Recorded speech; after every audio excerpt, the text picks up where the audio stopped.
Welcome to John chapter 12, verses 12 to 19. Jesus enters into Jerusalem.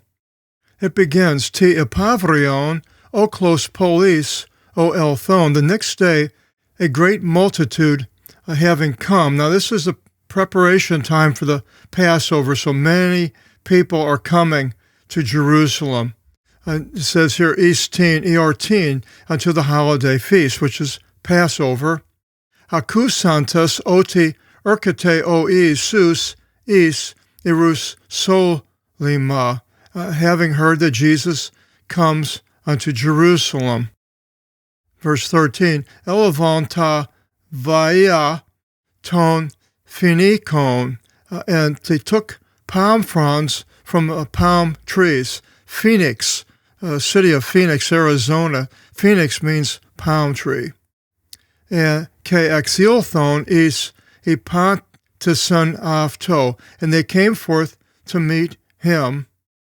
Ke ekrazon, and were crying out, Hosanna, Hosanna. Hosanna is a word that only appears 6 times, only in the New Testament, Matthew, Mark, and John.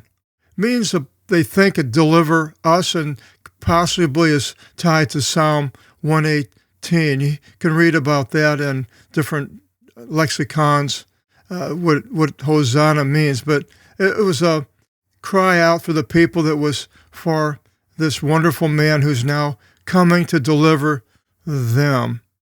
And it says here it says evlogimenos o erchomenos in anomati kyriou o vasilefs to Israel. Having been blessed is the one coming in the name of the Lord. And this is in Psalms 118, verse 26. So this is about as close as we're going to get about having been blessed. Hosanna could be the same thing. Is Hosanna having been blessed or saving? O vasilefs to Israel, the king of Israel. Well, I doubt if Herod wanted to hear that, because he was a king, but I'm sure he did hear all these people crying out. In verse 14, Evron they o Jesus onarion, and Jesus, having found a young donkey, ekathison epafto, sat upon it.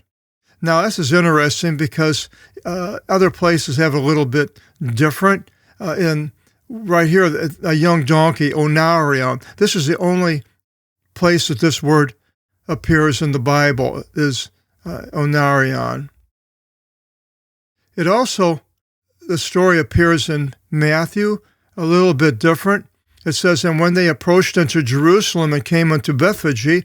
Now, Bethphage is a place that we saw a few last section, and here it's halfway between Bethany and the temple. So he came unto Bethphage, to the Mount of Olives, where that was, and then Jesus sent 2 disciples. Now this wasn't in John. John says Jesus found them, so I don't know the difference and why, but in verse 2, then it says, saying to them, go into the town before you, and immediately you will find a donkey having been tied. Now, this also appears in Luke 19:30 to 35. The same story, except Luke has find a donkey that no one has sat on it, and a foal, a polon, with her. Now, a foal, we're going to go through a little bit here when we get back to John. Having untied, lead them to me. And if anyone should say to you anything, you say that their master has need. And immediately he sends them. And now Luke says the masters did when they were untying it. What are you doing untying the donkey? And then it continues, now this is entirely came to pass as should be fulfilled, and on and on. Now back to John. So he sat on it, and then in verse 15, it says, mi fovu thigatir Zion, idhu o vasilev su erkate kathimenos api polon onu. And fear not, daughter of Zion, behold, your king comes sitting upon the foal of a donkey. Well, first we'll go through the donkeys, the word donkey and then the foal. But a donkey is also called an ass. Actually, that's the number one word for it through history was ass. Somehow nobody wants to, they use it in an expletive bad way, so nobody uses an ass for the donkey. Everybody calls them donkeys. The donkey was a very popular animal to have to carry loads and also to carry people. Mentions Abraham in Genesis having donkeys, and the 11 sons of Jacob, Joseph's brothers, were all on donkeys when they went to Egypt to find food during the famine. Exodus 13:13, it says, every newborn opening wide the womb of a donkey, you shall barter for sheep. So the donkey was unclean as far as eating it, and that they had donkeys, though, so they would sell the donkey and take the money and buy a sheep and sacrifice the sheep. In Numbers 22:28, it says, and God opened the mouth of the donkey.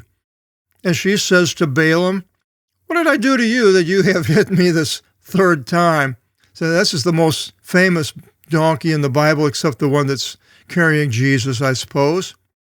Samson, in Judges 15:16, used the jaw of a donkey to strike the Philistines.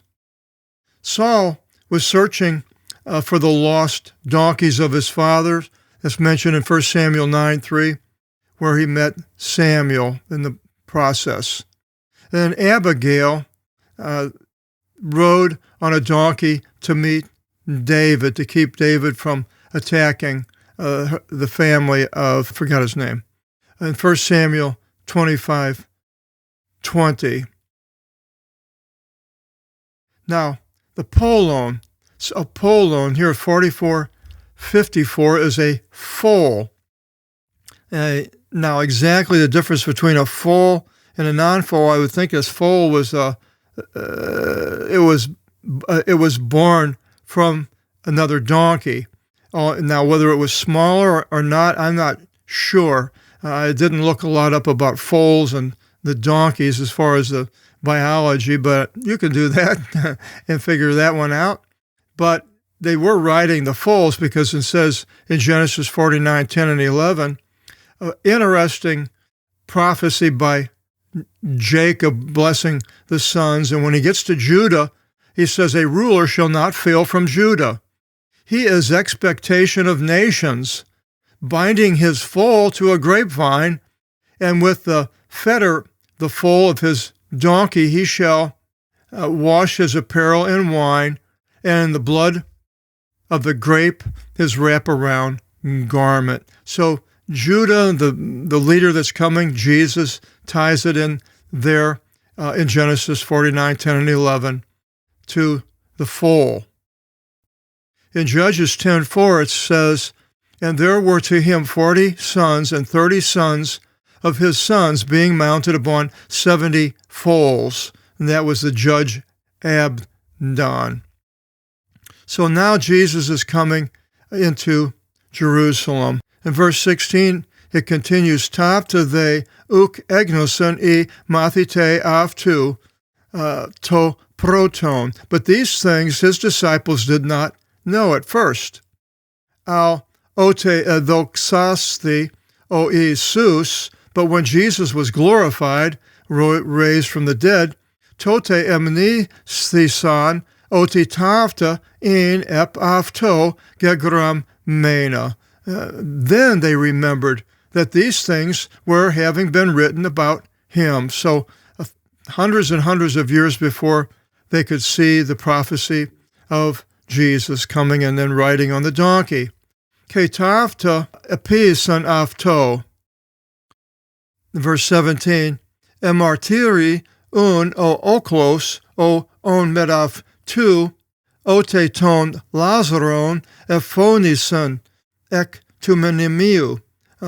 Then the multitude, being with him, testified about when he called Lazarus from out of the sepulchre. So these people were telling other people, hey, there was a dead person for 4 days, and they saw it. He came out.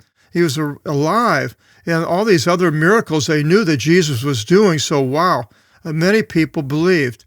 And he raised him from the dead, the agire avton ek nekron, Lazarus.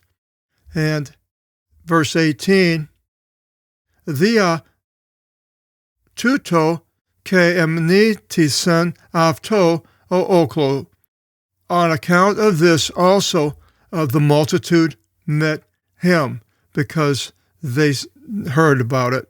Ote ikuse tuto avton pepeikine to Simeon, for it heard this sign for him to have done, the raising from the dead. Verse 19, Iun Pharisei ipon prosiav tus. Then the Pharisees said to themselves, Theorite oti uk ophelete. Then, do you not contemplate that you benefit not one thing? Ide okosmos opisoaf tu apilthan. See, the world went forth after him. So the Jews, the Pharisees, saw their losing of power, that the whole world was coming after him. Of course, their solution to that was to get rid of Jesus. Now we look at the current situation in Israel. Yesterday, the embassy person for the United States in Jerusalem wrote a letter to 4 or 5 leaders on how Israel was making it difficult for Christian groups to come in to Israel, more so than it ever had before, asking all sorts of questions, what they're teaching, and so forth. And so if there wasn't anything that they wanted, then they could deny the visa.